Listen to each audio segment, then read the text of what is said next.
Quand on parle de Tactical RPG sur PlayStation, on aurait trop vite tendance à tout ramener à un certain Final Fantasy Tactics. Certes, ce jeu fait partie des plus belles réussites de la console, mais ce serait être un chouïa réducteur. En effet, un peu avant le chef-d'œuvre de Squaresoft, Konami avait décidé de jouer les pionniers en sortant son Vandal Hearts d'on ne sait où. L'histoire prend place en plein dans un merdier politique qu'une longue introduction révélera, avec pourtant pas mal de mystères qui s'épaissiront au fur et à mesure des batailles. Le héros du jeu est Ash Lambert, un personnage plutôt commun chargé de faire respecter l'ordre dans les alentours d'une ville bien agitée. Et très vite, une trame se met en place. Si vous n'en êtes qu'un pion, les événements qui vont se dérouler devant vos yeux vous tiendront pourtant en haleine grâce à des rebondissements complètement géniaux. Le scénario est plutôt directif dans ce genre de jeu, et même si vous pouvez vous déplacer sur une carte et flâner dans des tavernes, ce sera toujours dans le but de vous amener à faire une action précise. Mais sitôt qu'on le sait, on peut très bien arriver à faire avec. Le gros des missions qui vous seront proposées consisteront à massacrer tout le monde dans le camp ennemi tout en protégeant vos troupes.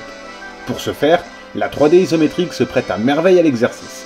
On place la caméra où on veut en choisissant même son inclinaison. On ne perd ainsi pas une miette de l'action. Les combats se déroulent au tour par tour, littéralement.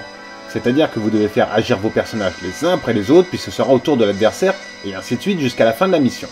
Attention cependant, si vous faites agir un personnage avant de le déplacer, ceci mettra immédiatement fin à son tour.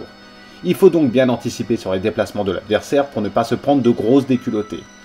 A savoir également que vous ne pouvez pas faire de bataille comme bon vous semble.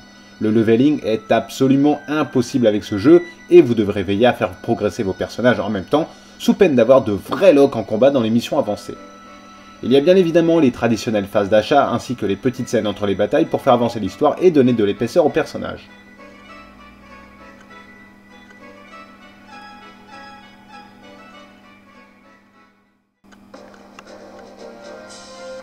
Franchement, on se laisse prendre au jeu dès les premières parties. La première bataille n'est pas vraiment de tout repos, mais elle permet de bien comprendre les règles de base du jeu. On s'amuse très vite à mettre en place des stratégies d'attaque en profitant des forces de chaque unité. L'aspect stratégique est très développé avec ce jeu et c'est une très bonne chose. Konami réussit à tenir le joueur en haleine du début à la fin. Avec le contexte géopolitique du jeu, ses trahisons et ses retournements de situation, on se laisse facilement embarquer dans l'histoire qui relie toutes les batailles entre elles. Et on peut ajouter à ça que les personnages principaux sortent un peu des classiques héros sans défaut. Ça fait du bien de temps en temps de jouer le fils d'un traître. Parce qu'il est bourré de petits détails qui apportent beaucoup aux batailles, parce que les environnements changent beaucoup et parce qu'il est de qualité fort honnête, Vandal Hearts est le genre de jeu qui peut vous donner envie de rebrancher votre PlayStation rien que pour y goûter une nouvelle fois. Les personnages sont attachants, les musiques sont discrètes mais efficaces et les batailles apportent parfois un petit élément qui ajoutera forcément du piment à la partie, comme cette mission durant laquelle le pont sur lequel vous vous trouvez explose petit à petit.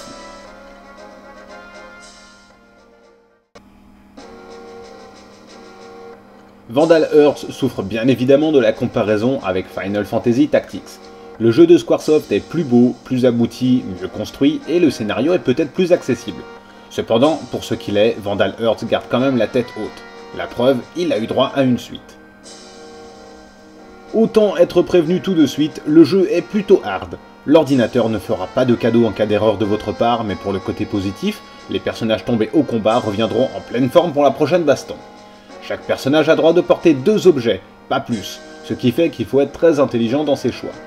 Attention également aux archers qui ne peuvent tirer qu'en ligne droite, c'est vraiment déroutant au début. Mais dès que les personnages gagnent un peu d'expérience, ils apprennent des pouvoirs magiques et ils peuvent même changer de classe. Il faut aussi bien apprendre à exploiter les faiblesses de l'adversaire. Une unité volante vous attaque, vous envoyez vos archers et le problème est réglé. Elles auraient pu être mieux pensées. En fait, l'interface n'est pas très pratique, ce qui fait qu'on choisit un peu n'importe quel objet et on regarde s'il va à un personnage de l'équipe. Avec un peu de pratique, on s'en sort, mais il y avait matière à faire beaucoup mieux ici.